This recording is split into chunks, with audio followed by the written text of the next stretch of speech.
dengan adanya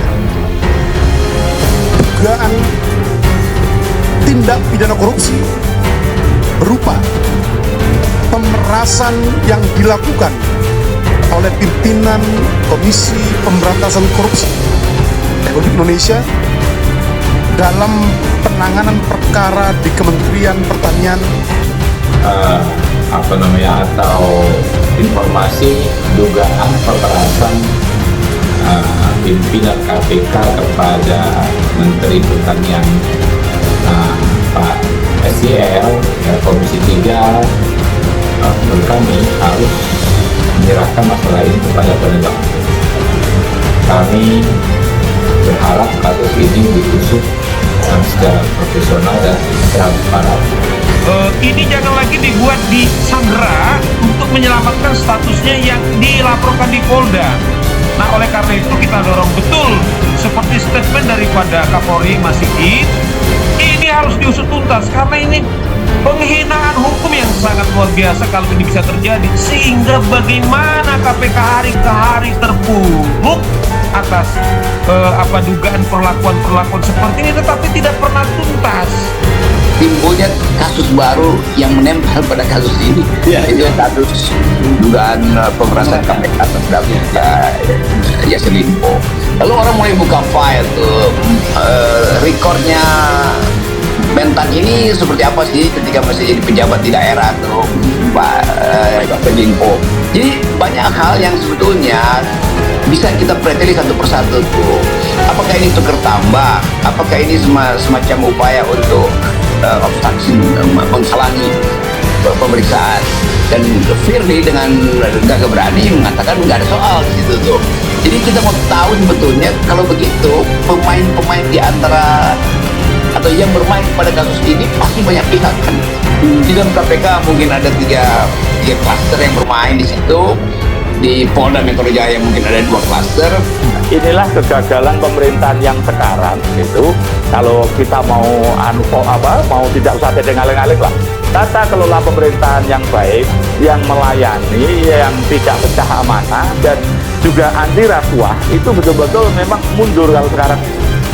Di ujung pemerintahan Jokowi pasti semua itu muncul. Kalau Jokowi masih punya grip, nggak akan ada yang muncul di situ. Pasti akan ditahan lah ya kasus ini dulu, yang ini belakangan. Tetapi orang melihat, bahkan KPK juga mungkin menganggap bahwa ya ada sinyal pelemahan KPK memang, tapi sinyal berikutnya upaya untuk memanfaatkan KPK melemahkan partai politik. Begitu sinyal tuh. Yang sebaliknya, Nasdem mungkin menganggap ya udah kita buka-bukaan aja tuh.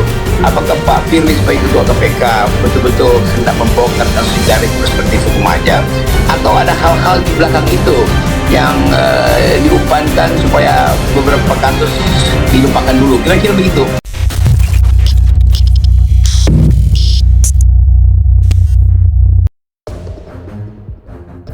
Polisi segera tentukan tersangka kasus pemerasan Syahrul Yassin Limpo oleh Firly Bahuri.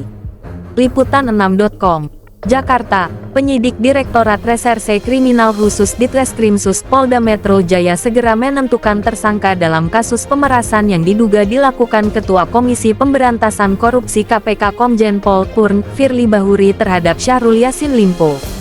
Direktur Reserse Kriminal Khusus Direskrimsus Polda Metro Jaya Kombes Ade Safri Simanjuntak mengatakan, pencarian pihak yang bertanggung jawab dalam kasus dugaan pemerasan terhadap Syahrul Yassin Limpo ini dilakukan seiring naiknya status perkara dari penyelidikan ke penyidikan.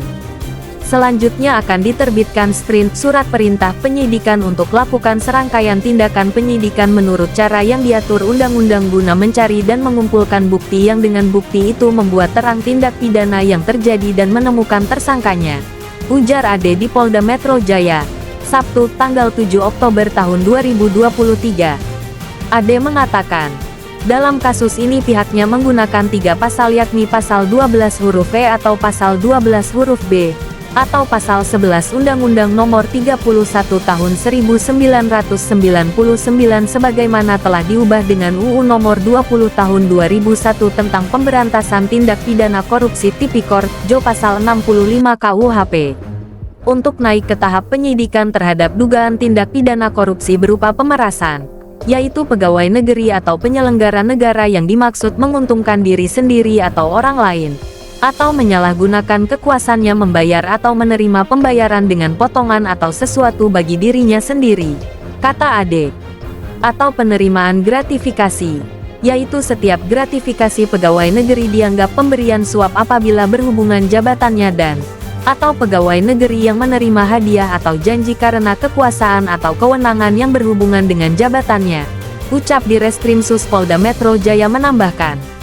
Sebelumnya, Menteri Pertanian, Mentan, Syahrul Yassin Limpo telah 3 kali dimintai keterangan sebagai saksi atas kasus dugaan pemerasan yang dilakukan oleh pimpinan Komisi Pemberantasan Korupsi (KPK) dalam penanganan perkara di Kementerian Pertanian Kementan tahun 2021.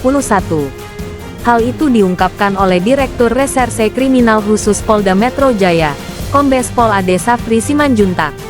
Dia mengatakan, pemeriksaan Menteri Pertanian, Mentan, Syahrul Yassin Limpo untuk ketiga kali berlangsung pada Kamis tanggal 5 Oktober tahun 2023 sore, di mana beliau telah dimintai keterangan untuk klarifikasi sebanyak 3 kali dan hari ini adalah yang ketiga kalinya beliau dimintai keterangan atau klarifikasi atas dugaan tindak pidana yang terjadi dan itu dilaporkan, kata Ade di Polda Metro Jaya, Kamis tanggal 5 Oktober tahun 2023, malam. Kasus dugaan pemerasan yang dilakukan pimpinan KPK terhadap Mentan Syahrul Yassin Limpo ini mencuat setelah Subdit Vetipidkor Direktorat Reserse Kriminal Khusus Polda Metro Jaya menerima aduan masyarakat atau DUMAS pada tanggal 12 Agustus tahun 2023. Ade menerangkan, pihaknya kemudian menerbitkan surat perintah penyelidikan pada tanggal 21 Agustus tahun 2023 untuk menemukan unsur pidana terhadap peristiwa yang dilaporkan. Beberapa saksi dimintai keterangan sejak tanggal 24 Agustus tahun 2023 sampai tanggal 5 Oktober tahun 2023. Totalnya, ada 6 orang telah dimintai keterangan ataupun klarifikasi oleh tim penyelidik Subdit Vetipidkor Direktorat Reserse Kriminal Khusus Polda Metro Jaya.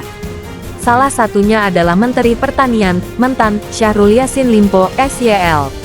Tim penyelidik mulai melakukan undangan klarifikasi terhadap 6 orang sampai saat ini yang sudah kami minta keterangan maupun klarifikasinya, salah satunya Menteri Pertanian, Mentan, Syahrul Yassin Limpo. 5 orang lainnya driver maupun ADC beliau, ujar dia. Dan saat ini proses penyelidikan sedang berlangsung. Berproses, kata Ade menandaskan.